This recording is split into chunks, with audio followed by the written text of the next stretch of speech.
2019년 한국은 아시아의 작은 기술국에 불과합니다. 유럽과 비교 자체가 무의미합니다. 그런데 2025년 그들은 입을 다물었죠.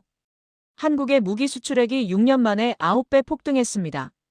26억 달러에서 230억 달러로 치솟았죠. 주문 잔량만 100조 원이었습니다. 폴란드 한국산 전차 가동률 98%. 100대 중 98대가 언제든 출격 가능하다는 거죠. 그러나 유럽산은 70%였습니다. 독일이 납기일 3년을 약속할 때 한국은 3개월을 약속했고 지켰습니다. 루마니아, 노르웨이, 핀란드가 줄줄이 계약했죠. 브뤼셀 전시장 중앙에 한국 부스가 섰습니다. 각국 장성들이 줄을 섰습니다. 더 이상 유럽의 시대는 끝났습니다. 이제 세계 방산의 새로운 기준은 한국이 되었습니다. 한국이 세계 질서를 뒤집은 그 비밀은 무엇이었을까요? 잠깐만요. 1초만 시간 내셔서 구독, 좋아요 꾹 눌러주세요. 영상 제작에 큰 힘이 됩니다. 자, 그럼 시작할게요. 2025년 6월, 저는 이상한 패턴을 발견했습니다. 유럽 각국의 군수 계약서에서 낯선 이름들이 반복됐죠. 한화에어로스페이스, 현대로템, KAI. 저는 그 순간 등골이 서늘해졌습니다. 우리가 놓친 게 있었습니다. 저는 에드워드 스콧입니다. 런던 정경대에서 국제안보학을 가르치고 있죠. 25년간 나토 군수정책 자문위원으로 일했습니다. 유럽 방산의 심장부에서 군사 균형을 분석해온 사람이에요. 러시아의 군비 변동, 프랑스의 수출 곡선, 독일의 전략 변화. 모든 데이터가 제 책상을 거쳐갔죠. 나토 회의실을 수백 번 드나들었습니다. 유럽 각국 국방부와 직접 협의했고요. 그런데 단 한 나라. 저는 그 나라를 진지하게 본 적이 없었습니다. 한국이었습니다. 제 보고서에서 그 이름은 늘 참조 지역에 불과했죠. 아시아의 작은 기술국 정도로 생각했습니다. 나토 규격에도 미달하는 주변국이라 여겼어요. 솔직히 말하면 관심 밖이었습니다. 그런데 그날 제 생각이 완전히 틀렸다는 걸 알았습니다. 회의실 스크린에 한 장의 그래프가 떴습니다. 가파르게 솟은 선 하나가 보였죠. 2019년부터 2025년까지의 무기 수출 추이였습니다. 그 선은 거의 수직으로 올라가 있었어요. 제 옆에 앉은 동료가 중얼거렸습니다. 이거 계산 착오 아닌가? 저도 그렇게 믿고 싶었죠. 하지만 숫자는 명확했습니다. 26억 달러에서 230억 달러. 6년 만에 9배 성장이었습니다. 32조 원 규모였죠. 회의실이 조용해졌습니다. 12명의 전문가가 같은 화면을 보고 있었어요. 아무도 말을 하지 않았습니다. 그 침묵 속에서 저는 이상한 긴장감을 느꼈습니다. 뭔가 큰 변화가 시작되고 있었습니다. 그것도 우리가 전혀 예상하지 못한 방향에서요. 그래프 옆에 또 다른 숫자가 있었습니다. 주문 잔량 100조 원. 한화에어로스페이스, 현대로템, KAI, 리그넥스원. 4개의 기업 이름이 나란히 적혀 있었죠. 저는 그 이름들을 처음 제대로 봤습니다. 이게 정말 가능한 일입니까? 제 입에서 말이 튀어나왔습니다. 옆 동료가 자료를 넘기며 말했죠. 폴란드가 이미 계약했습니다. 루마니아도 검토 중이고요. 노르웨이도 관심을 보이고 있습니다. 저는 그 말을 듣고 머리가 복잡해졌습니다. 유럽 각국이 움직이고 있었던 겁니다. 그것도 우리가 모르는 사이에요. 아니, 정확히는 우리가 관심을 두지 않았던 방향으로 말이죠. 회의가 끝나고 저는 사무실로 돌아왔습니다. 책상 앞에 앉아 다시 자료를 펼쳤죠. 한 장 한 장 넘기며 읽었습니다. 읽을수록 불편해졌어요. 이건 일시적 현상이 아니었습니다. 구조적 변동이었죠. 저는 25년간 유럽 중심으로 세상을 봐왔습니다. 군사기술의 정점은 언제나 서구에 있다고 믿었죠. 독일의 전차, 프랑스의 시스템, 영국의 전략. 그게 세계 표준이라 생각했습니다. 미국과 유럽이 기술을 선도하고 나머지 국가들은 따라오는 구조. 그게 당연하다고 여겼어요. 그런데 지금 그 표준이 흔들리고 있었습니다. 어떻게 이런 일이 벌어진 겁니까? 6년 만에 9배 성장이라니요. 이건 단순한 수출 증가가 아니었습니다. 시장 구조 자체가 재편되고 있었던 겁니다. 저는 창밖을 바라봤습니다. 런던의 밤하늘이 보였죠. 비가 내리고 있었습니다. 그 빗소리 속에서 한 가지 생각이 스쳤습니다. 내가 놓친 게 뭐지? 저는 컴퓨터 화면을 다시 켰습니다. 한국 방산 기업들의 이름을 하나씩 검색했죠. 자료가 쏟아져 나왔습니다. 폴란드 계약, 호주 잠수함, 이집트 전차, 말레이시아, 터키, 사우디아라비아. 세계 곳곳에서 계약이 이루어지고 있었어요. 이건 우연이 아니었습니다. 계획된 움직임이었죠. 저는 그날 밤 잠을 이루지 못했습니다. 머릿속에서 숫자들이 계속 맴돌았죠. 230억 달러, 100조 원, 9배 성장. 그리고 그 중심에 있던 한 단어. 한국. 다음 날 아침, 저는 결심했습니다. 직접 확인해야겠다고요. 이 변화의 실체를 제 눈으로 봐야 한다고 생각했습니다. 만약 이 수치가 사실이라면 세계의 군사 질서는 이미 재편되고 있는 겁니다. 저는 더 이상 분석가로 남을 수 없었습니다. 증언자가 되어야 했죠. 그 진실을 직접 확인하러 가야 했습니다. 2022년 2월, 유럽은 충격에 빠졌습니다. 러시아가 우크라이나를 침공했죠. 전쟁이 시작됐습니다. 유럽 전체가 흔들렸어요. 그 중에서도 가장 큰 타격을 받은 나라가 있었습니다. 폴란드였습니다. 국경 바로 옆에서 전쟁이 벌어지고 있었죠. 폴란드는 즉시 움직였습니다. 우크라이나를 지원하기 시작했어요. 전차를 보냈습니다. 자주포도 보냈죠. 장갑차와 탄약까지 대량으로 지원했습니다. 그런데 문제가 생겼습니다. 폴란드 자체의 전력에 구멍이 뚫린 겁니다. 창고가 텅 비어버렸죠. 전차도 자주포도 전투기도 부족해졌습니다. 폴란드 국방부는 긴급 회의를 열었습니다. 즉시 보충해야 합니다. 전력 공백이 너무 큽니다. 회의실 분위기가 무거웠죠. 그들은 가장 가까운 동맹국에 손을 내밀었습니다. 독일이었습니다. 레오파르트 전차를 공급해 줄 수 있습니까? 독일의 대답은 차갑였습니다. 3년은 기다려야 합니다. 지금은 생산 여력이 없습니다. 폴란드는 다시 프랑스에 연락했습니다.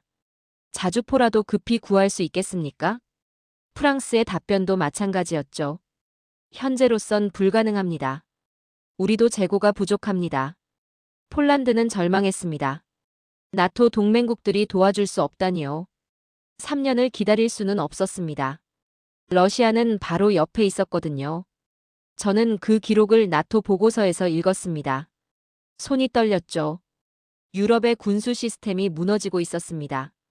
40년 동안 쌓아온 방위 체계가 작동하지 않고 있었어요. 그때였습니다.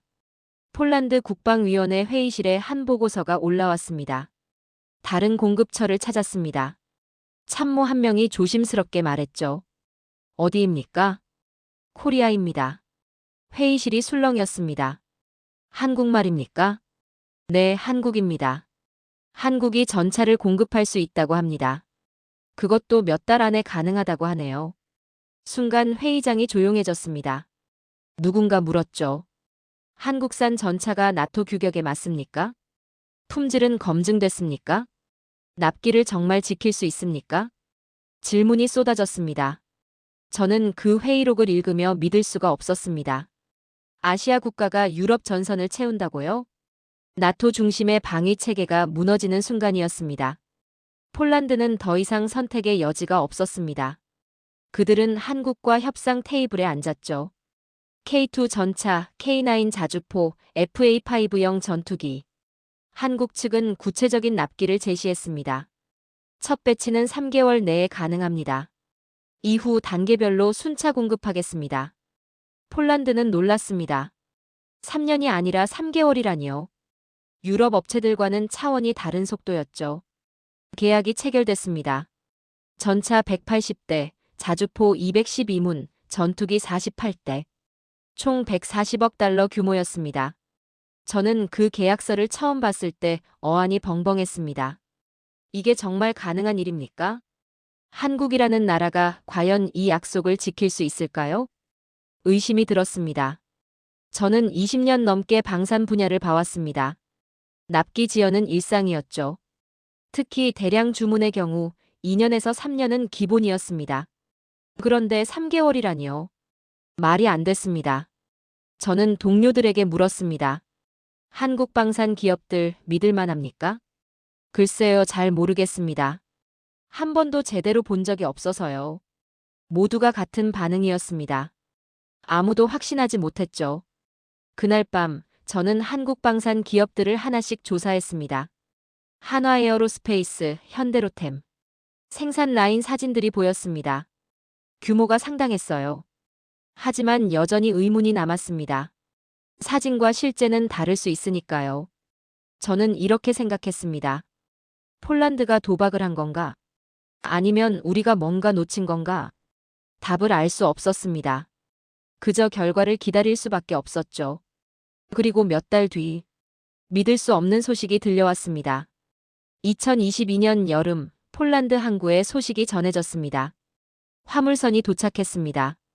국방부 관계자들이 급히 항구로 향했죠. 저도 그 소식을 듣고 믿을 수가 없었습니다. 정말 3개월 만에 온 겁니까? 항구에는 이미 사람들이 모여 있었습니다.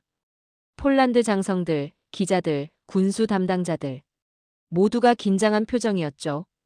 거대한 화물선이 천천히 접안했습니다. 하역이 시작됐어요. 첫 번째로 내려온 건 회색 전차였습니다. K2 전차였죠. 육중한 금속 덩어리가 부두 위로 내려왔습니다. 그 다음은 자주포였습니다. K9 자주포가 줄지어 내려왔죠. 장갑차도 보였습니다. 하나, 둘, 셋. 계속해서 장비들이 하역됐습니다. 현장에 있던 폴란드 장교가 중얼거렸습니다. 정말 왔네요. 한국산 장비가 실제로 왔습니다. 저는 나토 본부에서 그 영상을 봤습니다. 손이 떨렸죠. 믿기지 않았습니다. 3개월. 독일이 3년이라 했을 때 한국은 3개월을 약속했습니다. 그리고 약속을 지켰습니다. 폴란드 국방부는 즉시 검수에 들어갔습니다. 전차의 엔진을 확인했죠. 자주포의 사격 통제 시스템을 점검했습니다. 모든 장비가 계약 사양에 맞았습니다. 불량품이 하나도 없었어요. 이거 정말 놀랍습니다. 검수 책임자가 보고서에 적었죠. 품질이 예상을 뛰어넘습니다. 저는 그 보고서를 읽으며 혼란스러웠습니다. 어떻게 이게 가능한 겁니까? 단순히 빠른 게 아니었습니다. 품질까지 완벽했던 겁니다. 저는 더 이상 참을 수 없었습니다. 직접 확인해야겠다고 결심했죠. 한국으로 가기로 했습니다. 그해 가을, 저는 인천공항에 도착했습니다. 처음 밟아보는 땅이었죠. 저는 창원으로 향했습니다. 한화에어로스페이스 공장이 있는 곳이었어요. 공장 입구에 도착했을 때는 저녁이었습니다. 그런데 이상했습니다. 공장 전체에 불이 환하게 켜져 있었죠. 지금 야간 작업 중입니까? 안내를 맡은 직원에게 물었습니다. 네, 24시간 가동 중입니다. 3교대로 돌아가고 있습니다. 저는 놀랐습니다. 24시간 가동이라니요. 공장 안으로 들어갔습니다. 용접 불빛이 눈부셨죠. 수십 명의 기술자들이 일하고 있었습니다. 전차 차체가 조립되고 있었어요. 로봇팔이 정밀하게 움직였습니다. 사람과 기계가 완벽하게 협업하고 있었죠. 저 전차는 어디로 갑니까? 저는 물었습니다. 폴란드입니다. 다음 달에 출고됩니다. 저는 그 광경을 보며 멍했습니다. 이건 단순한 생산이 아니었습니다. 한 세대의 의지가 느껴졌어요. 밤 11시가 넘었는데도 공장은 쉬지 않았습니다. 용접 불빛이 도시 전체를 물들였죠. 저는 창밖을 바라봤습니다. 멀리 다른 공장들도 보였습니다. 모두 불이 켜져 있었어요. 왜 이렇게 쉬지 않고 일하는 겁니까? 저는 공장장에게 물었습니다. 그는 잠시 생각하더니 대답했죠. 약속했으니까요. 약속은 지켜야 합니다. 그 말이 가슴에 꽂혔습니다. 단순한 대답이었지만 무게가 달랐어요. 저는 그날 밤 숙소로 돌아왔습니다. 창밖으로 공장지대가 보였죠. 밤하늘 아래 수십 개의 공장이 빛나고 있었습니다. 모두 쉬지 않고 움직이고 있었어요. 저는 그 순간 깨달았습니다. 이건 단순한 경제 현상이 아니었습니다. 국가의 기억이 기술로 부활하고 있었던 겁니다. 전쟁을 겪은 나라, 분단을 겪은 나라. 그 상처가 이들을 움직이고 있었습니다. 지키기 위해 만든다. 약속을 지키기 위해 밤을 새운다. 그게 이들의 방식이었습니다. 저는 침대에 누워 천장을 바라봤습니다. 유럽이 3년을 기다릴 때 한국은 3개월을 약속했습니다. 그리고 그 약속을 지켰습니다. 이제 저는 알았습니다. 이건 속도의 문제가 아니었습니다. 신뢰의 문제였습니다. 그날 밤 저는 처음으로 확신했습니다. 세계의 군사 질서가 정말로 바뀌고 있다고요. 한국산 장비가 폴란드에 도착한 뒤 유럽 전역에 소문이 퍼졌습니다. 한국이 정말 해냈다더라. 3개월 만에 전차를 보냈다던데. 처음엔 놀라움이었습니다. 하지만 곧 다른 목소리들이 나오기 시작했죠. 품질은 어떨까? 실전에서 버틸 수 있을까? 회의적인 시선이었습니다. 저 역시 마찬가지였어요. 빠르다고 해서 좋은 건 아니니까요. 유럽 방산 업계에서 속삭임이 번졌습니다. 값싼 복제품일 뿐이야. 독일 기술을 베낀 거 아닌가? 실전에선 금방 고장날 거야. 전시회장에서도 비슷한 이야기가 들렸죠. 아시아산은 믿을 수 없어. 나토 규격에 맞을 리 없어. 저는 그 말들을 들으며 불편했습니다. 근거 없는 비난처럼 들렸거든요. 하지만 동시에 저도 확신할 수 없었습니다. 정말 한국산 장비가 유럽 수준일까요? 저는 데이터를 찾기 시작했습니다. 객관적인 검증이 필요했죠. 나토 본부에 요청했습니다. 폴란드 운용 데이터를 보내주십시오. 며칠 뒤 보고서가 도착했습니다. 저는 밤새 그 자료를 읽었어요. 첫 페이지를 넘겼습니다. K2 전차 운용 현황. 초도 배치 60대. 가동률 98%. 저는 눈을 의심했습니다. 98%라고요? 다시 확인했습니다. 숫자가 맞았어요. 비교 데이터를 찾았습니다. 독일 레오파르트 전차의 평균 가동률은 70%였죠. 프랑스 르클레르는 75%. 한국산이 오히려 높았습니다. 저는 믿을 수가 없었습니다. 다른 장비도 확인했죠. K9 자주포. 가동률 96%. 고장 발생률 4%. 이것도 유럽 평균을 뛰어넘었습니다. 정비 시간도 짧았어요. 부품 공급도 원활했죠. 저는 보고서를 덮었습니다. 손이 떨렸습니다. 이건 우연이 아니었어요. 체계적인 결과였습니다. 저는 폴란드 현장 담당자에게 연락했습니다. 실제 운용 소감이 어떻습니까? 그의 대답은 명확했습니다. 기대 이상입니다. 조작이 직관적이고 정비가 쉽습니다. 무엇보다 고장이 거의 없습니다. 저는 더 물었습니다. 유럽산과 비교하면 어떻습니까? 잠시 침묵이 흘렀죠. 그가 조심스럽게 말했습니다. 솔직히 말하면 더 낫습니다. 특히 신뢰성 면에서요. 그 말이 제 가슴을 쳤습니다. 저는 전장 사진도 확인했습니다. 훈련장에서 찍은 K2 전차. 진흙투성이었지만 멀쩡히 작동하고 있었어요. 혹한 테스트 사진도 있었습니다. 영하 20도에서도 시동이 걸렸죠. 모든 증거가 같은 결론을 가리키고 있었습니다. 한국산 장비는 검증됐습니다. 저는 동료들에게 자료를 보여줬습니다. 이걸 보십시오. 가동률이 98%입니다. 회의실이 조용해졌죠. 아무도 반박하지 못했습니다. 숫자는 거짓말을 하지 않으니까요. 그때까지 한국을 비판하던 사람들도 입을 다물었습니다. 더 이상 복제품이라고 할 수 없었죠. 더 이상 의심할 근거가 없었습니다. 저는 그날 밤 보고서를 작성했습니다. 한국방산의 신뢰성은 검증됐다. 이제 이것은 선택의 문제가 아니다. 전략의 문제다. 타이핑을 하며 저는 생각했습니다.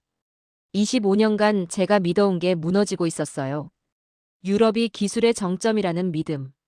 서구만이 신뢰할 수 있다는 확신. 모두 흔들리고 있었습니다. 숫자는 명확했습니다. 98% 대 70%. 3개월 대 3년. 신뢰 대 지연. 비교 자체가 무의미했죠. 저는 창밖을 바라봤습니다. 런던의 새벽이 밝아오고 있었어요. 새로운 시대가 오고 있었습니다. 그리고 그 중심에 한국이 있었습니다. 저는 보고서 마지막 줄을 적었습니다. 세계 방산 질서가 재편되고 있다. 우리는 이 변화를 인정해야 한다. 엔터키를 눌렀습니다. 보고서가 나토 본부로 전송됐죠. 이제 돌이킬 수 없었습니다. 진실은 밝혀졌습니다. 한국은 더 이상 주변국이 아니었습니다. 제 보고서가 나토 본부에 도착한 뒤 분위기가 바뀌었습니다.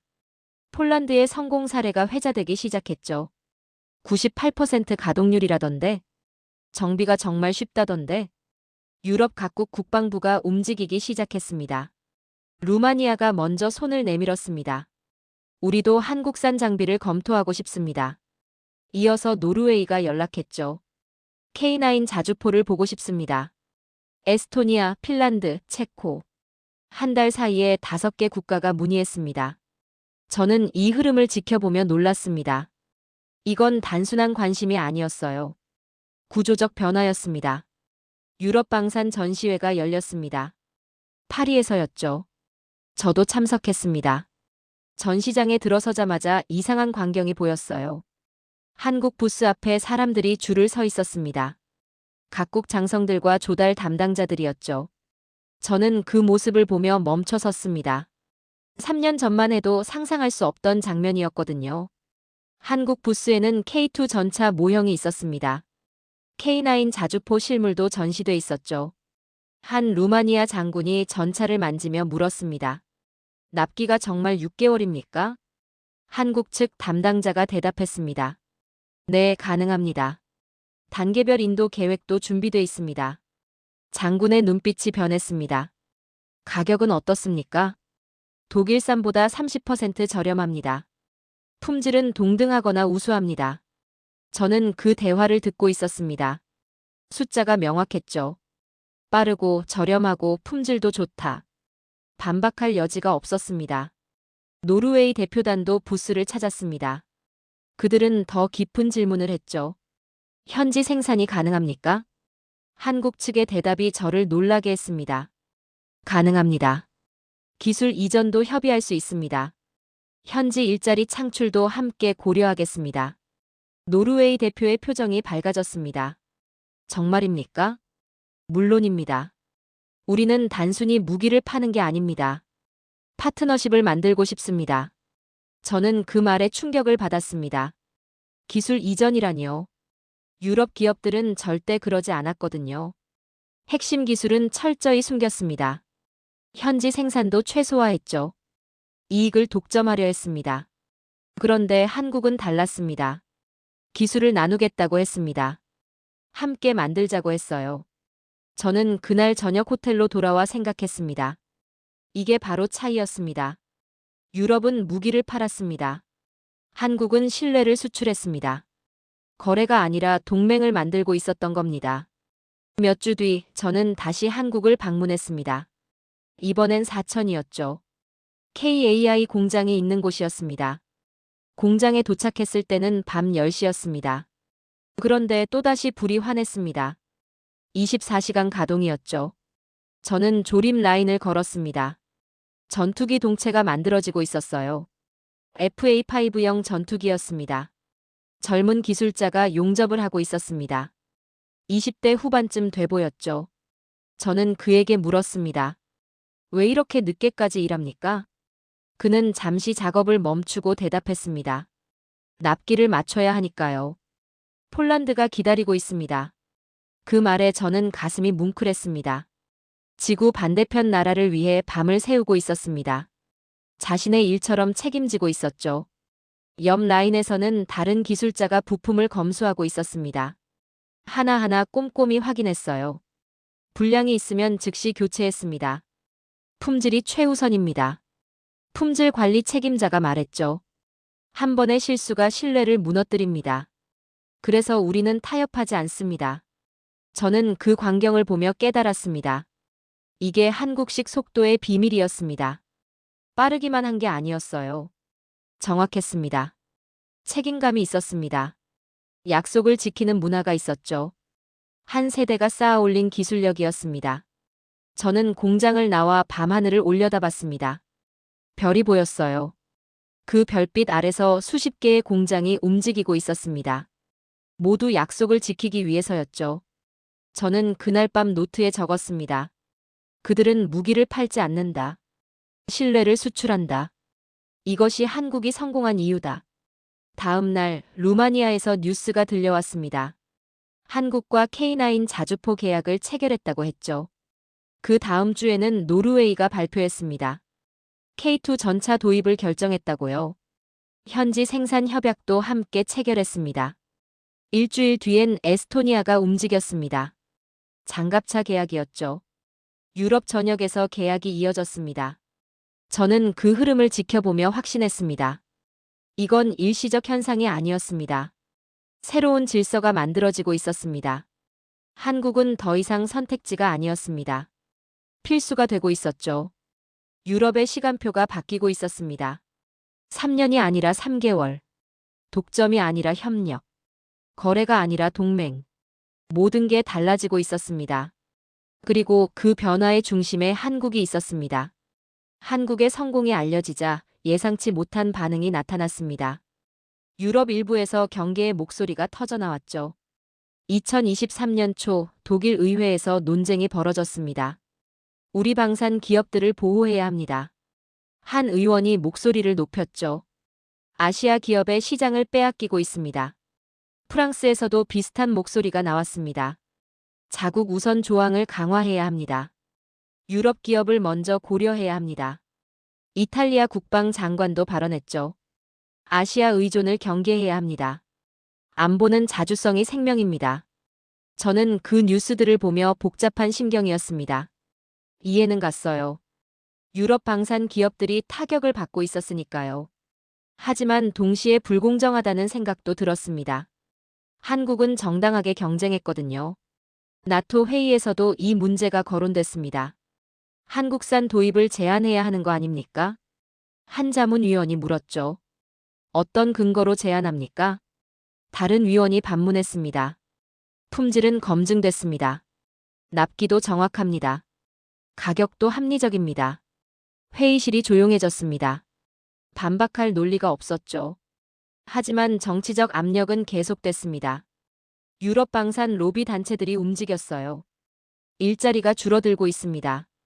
기술 유출 위험도 있습니다. 언론도 가세했죠. 유럽 방산의 위기라는 제목의 기사가 쏟아졌습니다. 한국산 무기 도입이 정치 쟁점이 됐습니다. 저는 이 상황이 불편했습니다. 사실에 근거한 비판이 아니었거든요. 감정적 반발이었죠. 저는 직접 확인하기로 했습니다. 현장을 봐야겠다고 생각했어요. 그해 봄 베를린에서 유럽 방산 전시회가 열렸습니다. 저도 참석했죠. 전시장은 긴장감으로 가득했습니다. 유럽 기업들의 부스가 메인홀을 차지하고 있었어요. 독일, 프랑스, 영국 기업들이었죠. 한국 부스는 구석진 곳에 있었습니다. 작년보다 위치가 안 좋았어요. 노골적인 차별이었습니다. 저는 한국 부스로 걸어갔습니다. 부스 앞은 한산했습니다. 작년처럼 줄을 선 사람들은 없었죠. 정치적 압력 때문이었습니다. 각국 대표단들이 눈치를 보고 있었어요. 저는 부스 안으로 들어갔습니다. 한국 기술진 몇 명이 조용히 작업하고 있었습니다. 새로운 장비를 조립하고 있었죠. K2 전차의 개량형이었습니다. 한 기술자가 부품을 정밀하게 조정하고 있었어요. 다른 기술자는 시스템을 점검했습니다. 그들의 표정에는 두려움이 없었습니다. 오히려 확신이 보였죠. 저는 그 모습에 놀랐습니다. 이런 상황에서도 흔들리지 않고 있었어요. 한 기술자와 눈이 마주쳤습니다. 저는 다가가 물었죠. 요즘 분위기가 좋지 않은데 괜찮습니까? 그는 잠시 미소를 지었습니다. 괜찮습니다. 우리는 할 일을 할 뿐입니다. 품질로 증명하면 됩니다. 그 말이 제 가슴을 쳤습니다. 정치적 압력에도 흔들리지 않는 모습이었죠. 저는 조립 중인 장비를 봤습니다. 이전보다 더 정교했어요. 개선된 부분들이 눈에 보였습니다. 계속 발전시키고 있습니까? 제가 물었습니다. 당연합니다. 멈추면 뒤처집니다. 우리는 앞으로 나아갑니다. 저는 그 순간 깨달았습니다.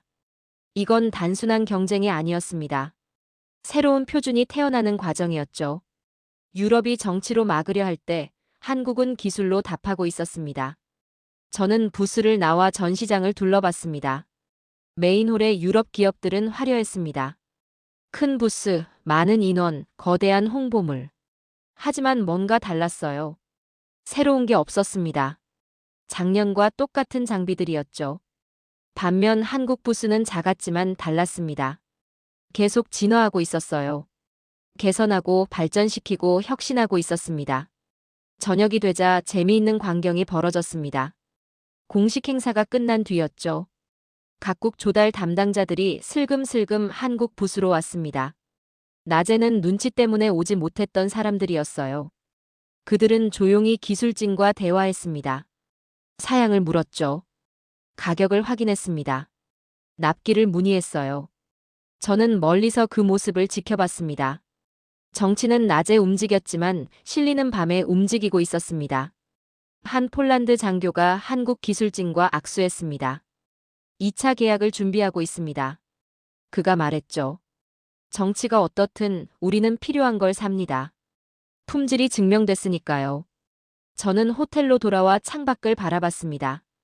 베를린의 야경이 펼쳐졌죠. 저는 노트에 적었습니다. 정치적 압력은 일시적이다. 하지만 기술은 영원하다. 한국은 정치에 흔들리지 않고 기술로 답하고 있다. 이것이 진짜 힘이다. 다음 날, 전시회 마지막 날이었습니다. 폐막식에서 놀라운 발표가 있었죠. 노르웨이가 한국과 추가 계약을 체결했다고 했습니다. 핀란드도 협상을 시작한다고 발표했어요.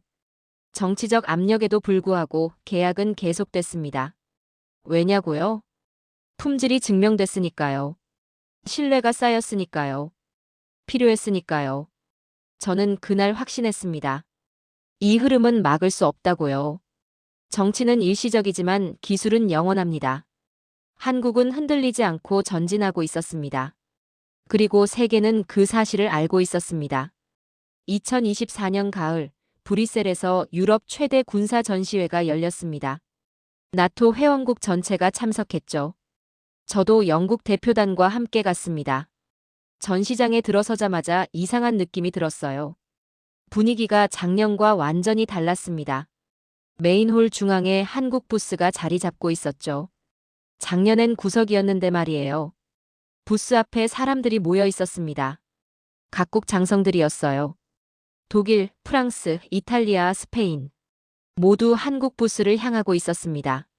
저는 놀라서 걸음을 멈췄습니다. 이게 대체 무슨 일입니까? 부스 중앙에 새로운 장비가 전시돼 있었습니다. K2 전차의 최신형이었죠. 검은색과 회색이 섞인 위장 도색. 날렵한 포탑 디자인. 한눈에 봐도 달랐습니다. 한 독일 장군이 전차 앞에 서 있었습니다. 손으로 장갑을 쓰다듬고 있었죠. 이 복합 장갑은 어떤 방식입니까? 그가 물었습니다. 한국 기술진이 설명했어요. 최신 세라믹 복합재를 사용했습니다. 기존보다 30% 가벼우면서 방어력은 동등합니다. 장군의 눈빛이 변했습니다. 가격은요? 레오파르트보다 25% 저렴합니다. 주변에 있던 사람들이 웅성거렸습니다. 저는 그 광경을 보며 믿을 수가 없었습니다. 3년 전만 해도 아무도 관심 없던 부스였어요. 이제는 중심이 되어 있었습니다. 프랑스 대표단이 다가왔습니다. 그들은 자주포를 보고 있었죠. K9의 개량형이었습니다. 사거리가 얼마나 됩니까? 최대 50km입니다. 정확도는요? 원형 공산 오차 5m 이내입니다. 프랑스 장교가 동료와 눈빛을 교환했습니다. 뭔가 결정하는 표정이었어요. 저는 부스를 한 바퀴 돌았습니다. 곳곳에서 진지한 협상이 이루어지고 있었습니다. 에스토니아 대표가 계약서를 검토하고 있었죠. 체코 장교는 기술 사양서를 꼼꼼히 읽고 있었습니다. 스페인 대표단은 가격을 협의하고 있었어요. 모두가 진지했습니다. 이건 구경이 아니었습니다. 실제 구매를 위한 자리였죠. 저는 한쪽 구석에 서서 지켜봤습니다. 바로 옆 독일 기업 부스는 한산했어요. 프랑스 부스도 마찬가지였습니다. 사람들이 모두 한국 부스로 몰려 있었죠. 오후 3시 시연이 시작됐습니다. 전시장 야외 공간이었어요. K2 전차가 천천히 움직였습니다. 엔진 소리가 낮게 울렸죠. 부드러웠습니다. 진동도 적었어요. 전차가 경사로를 올랐습니다. 거침없이 올라갔죠. 포탑이 회전했습니다. 조용하고 빨랐어요. 관람석에서 탄성이 터져 나왔습니다. 저 회전 속도를 보십시오. 누군가 말했습니다. 소음도 거의 없습니다. 다른 사람이 덧붙였죠. 시연이 끝나자 박수가 터졌습니다. 저도 모르게 손뼉을 치고 있었어요. 저녁 리셉션이 열렸습니다. 한국 대표단 주변에 사람들이 모였습니다. 명함을 주고받았죠. 협상 일정을 잡았습니다. 저는 와인 잔을 들고 그 광경을 봤습니다. 3년 전과는 완전히 달랐어요. 한 이탈리아 장군이 제게 다가왔습니다. 에드워드, 자네 의견은 어떤가? 그가 물었죠. 저는 잠시 생각했습니다. 이제 기준은 바뀌었습니다. 저는 대답했어요. 우리가 원하든 원하지 않든 말입니다. 장군이 고개를 끄덕였습니다. 동감이네. 더 이상 예전으로 돌아갈 수 없어. 그날 밤 저는 호텔방에서 보고서를 작성했습니다. 나토 본부에 제출할 자료였죠. 제목은 이렇게 정했습니다. 한국형 모델이 유럽의 시간표를 바꾸고 있다. 타이핑을 하며 저는 지난 3년을 떠올렸습니다. 처음 그 숫자를 봤을 때의 충격. 한국 공장에서 본 밤의 불빛. 폴란드의 98% 가동률. 정치적 압력 속에서도 흔들리지 않던 모습. 그리고 오늘 이 전시장의 풍경. 모든 게 연결됐습니다. 이건 우연이 아니었어요. 필연이었습니다. 한 나라가 약속을 지키며 쌓아올린 신뢰. 기술로 증명한 실력. 정치에 흔들리지 않는 확신. 그 모든 게 오늘의 결과를 만들었습니다. 저는 보고서 마지막 문장을 적었습니다. 의심하던 목소리들이 침묵으로 바뀌었다. 그 자리에 새로운 존중이 자리 잡았다. 이것이 21세기 군사 질서의 새로운 모습이다. 엔터키를 눌렀습니다. 보고서가 전송됐죠. 저는 창밖을 바라봤습니다. 브뤼셀의 밤이 깊어가고 있었어요. 하지만 저는 알고 있었습니다. 새로운 시대가 밝아오고 있다는 걸요. 그리고 그 중심에 한국이 서 있다는 걸 말입니다. 더 이상 주변국이 아니었습니다. 더 이상 선택지가 아니었습니다. 이제 한국은 표준이었습니다. 세계가 따라야 할 기준이었죠. 저는 그날 밤 처음으로 평온함을 느꼈습니다. 진실이 승리했으니까요. 품질이 증명됐으니까요. 신뢰가 쌓였으니까요. 이제 아무도 부정할 수 없었습니다. 세계는 변했습니다. 그리고 한국이 그 변화를 이끌었습니다. 2025년 봄, 저는 다시 한국을 찾았습니다. 3년 만이었죠. 인천공항에 내리자마자 느낌이 달랐어요. 뭔가 더 자신감 있는 분위기였습니다. 저는 다시 창원으로 향했습니다. 한화에어로스페이스 공장이었죠. 공장 입구가 달라져 있었습니다. 새 로고가 붙어 있었어요. 비욘드 디펜스. 방어를 넘어서. 저는 그 로고를 보며 미소를 지었습니다. 적절한 표현이었죠. 이제 그들은 단순히 무기를 만드는 나라가 아니었습니다. 공장 안으로 들어갔습니다. 여전히 24시간 가동 중이었어요. 하지만 3년 전과는 달랐습니다. 더 체계적이었죠. 더 효율적이었습니다. 자동화 라인이 늘어났어요. 로봇과 사람이 완벽하게 협업하고 있었습니다. 한 젊은 기술자가 전차 엔진을 점검하고 있었습니다. 20대 초반쯤 돼 보였죠. 저는 다가가 물었습니다. 이 일을 왜 하십니까? 그는 잠시 작업을 멈췄습니다. 저를 보며 대답했죠. 우리는 지키기 위해 만듭니다. 짧은 말이었습니다. 하지만 무게가 달랐어요. 저는 그 안에서 유럽이 잃어버린 단어를 들었습니다. 책임. 그들은 이익을 위해 만들지 않았습니다. 생존을 위해 만들고 있었죠. 국가를 지키기 위해. 동맹을 지키기 위해. 약속을 지키기 위해. 저는 생각했습니다. 이 나라는 과거의 상처를 기억하고 있었습니다. 전쟁을 겪었죠. 분단을 겪었습니다. 외면당했던 시절도 있었어요. 그 아픔을 잊지 않았습니다. 하지만 원망하지 않았죠. 대신 기술로 승화시켰습니다. 상처를 힘으로 바꿨어요. 고통을 희망으로 전환했습니다. 저는 공장을 나와 사무실로 갔습니다.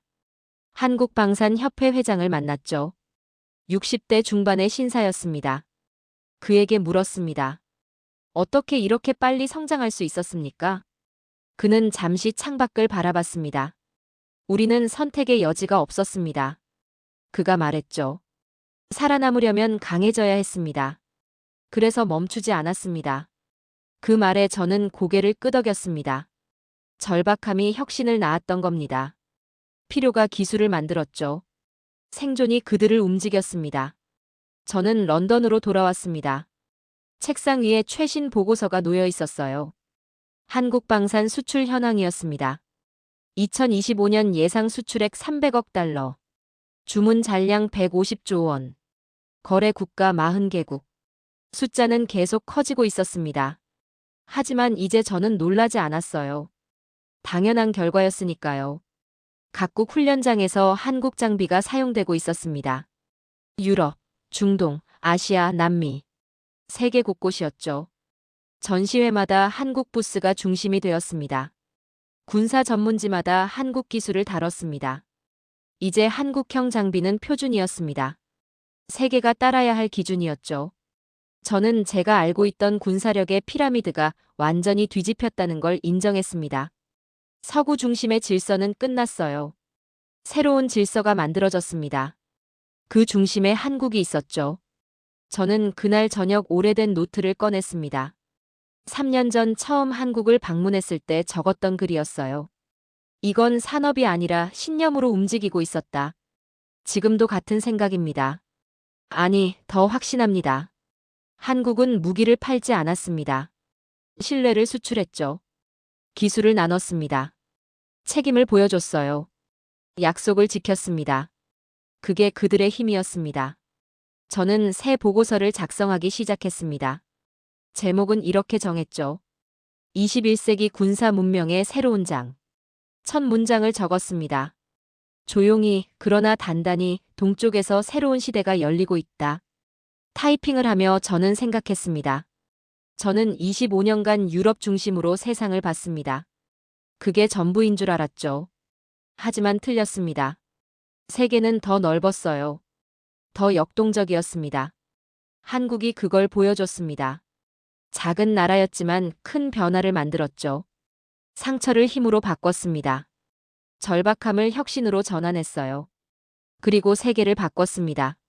저는 보고서를 마무리했습니다. 마지막 문장을 적었죠. 이것은 경쟁의 끝이 아니라 문명의 진화다. 엔터키를 눌렀습니다. 창밖을 바라봤어요. 런던의 저녁 하늘이 붉게 물들고 있었습니다.